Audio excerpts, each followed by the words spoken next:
So there's this whole idea that's been circulating around for years. It's the whole idea of contentness equals mediocrity. And mediocrity is what you don't want, right? Because you you want to be everything but mediocre, right? Because you won't be happy if you're mediocre. And the only way to not be mediocre is to have wealth, right? To be able to buy all these things and take all these fancy trips and do all this stuff.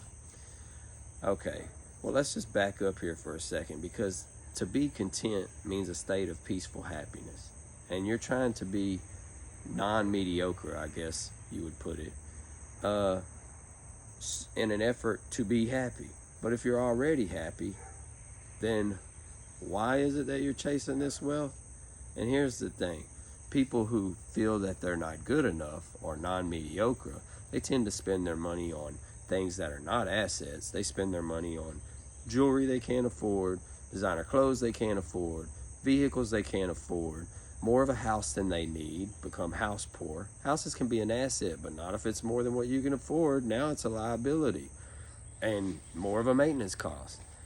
And the person who is content, on the other hand, who's already in a state of peaceful happiness, content with what they have, content with, you can be content with your health. You know what I mean? The progress you're making in your health, the progress you're making daily in whatever your goals are, what you're doing to your own property. Instead of buying a new property when you get a raise, you start working on your own property, making it nicer, you know.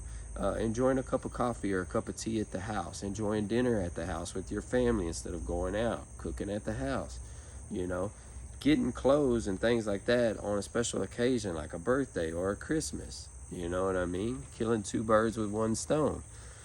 But the thing is the people who are already content or more of minimalist type lifestyles, they're the people who end up actually becoming wealthy because they accumulate money in investments because they're happy with what they have. They don't spend their money on non-assets so much, and they put their money in companies and real assets, and over time they accumulate wealth.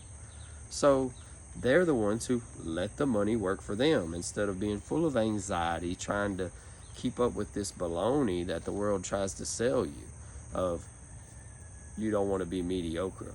You don't have to work that hard. You work, but you can work on what you want, and you can be content and you can be happy without all of that. So don't believe the lie. God bless you. I'll see you on the next one.